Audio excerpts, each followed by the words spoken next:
Hey Nancy Drew fans, we're back for book 19, The Quest of the Missing Map.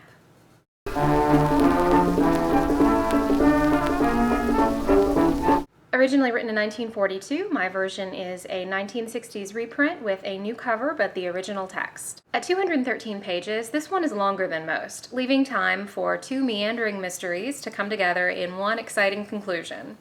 Here's a hint with this beautiful original illustration.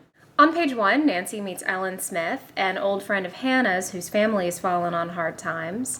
Nancy immediately likes Ellen and agrees to help her find a long-lost map that supposedly leads to buried treasure. As we know by now, Nancy will truly go to the end of the earth to help out a friend, often with no thought to her own personal safety.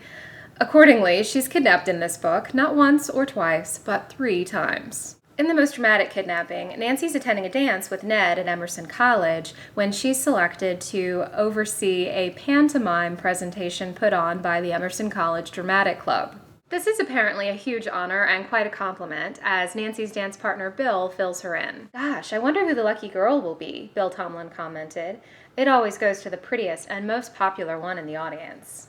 Nancy's sitting on the stage in a long white robe and a gold paper crown when all of a sudden the room goes pitch dark, she is bound and gagged and dragged off to a waiting car. Nancy outsmarts the captors by getting them bickering and then proceeds to make a daring escape, all while wearing her Festival Queen outfit. The third kidnapping is somewhat Nancy's fault, as she walks into a pretty obvious trap based on the worst fake ransom note ever.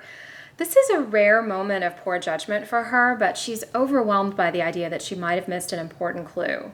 Nancy felt that it might be unwise to enter the house, yet the boy seemed straightforward, and curiosity overcame her better judgment. Somewhat reluctantly, she followed Ted up a flight of worn stairs through a dark hall to a bedroom.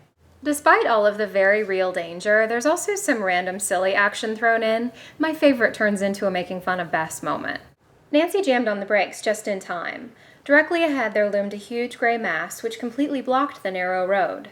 It's an elephant," cried George. "Of all things!" "Why, it really is an elephant," Nancy gasped as the huge animal lumbered toward them. "He must have escaped from a circus." "Bess, jump out and chase him off the road," George said mischievously.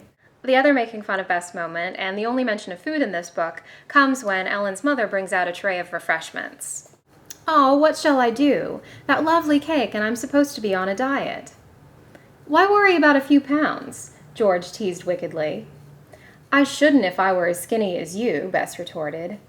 "Oh well, I shall eat one small piece, even if I do get horribly fat." The action really gets going when Nancy and a merry band of about 15, including all of her usual sidekicks, take an ocean yacht to go treasure hunting. The ocean voyage is furnished by the widow Mrs. Chatham, who earlier dropped $1,000 in the blink of an eye to pay her daughter Trixie's ransom. The treasure hunt makes for an exciting conclusion, but this last section does also highlight some of the key reasons that the books were revised in the 60s and 70s. One horrifying example is when the girls befriend the, quote, jolly Negro who's working as a cook in the ship's galley.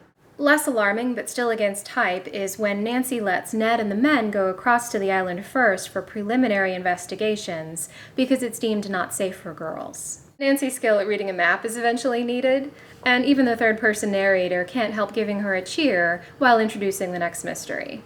That was like the girl, to remain generous and unspoiled, no matter how much praise was heaped upon her. This was to remain true as she solved her next mystery, the clue in the jewel box.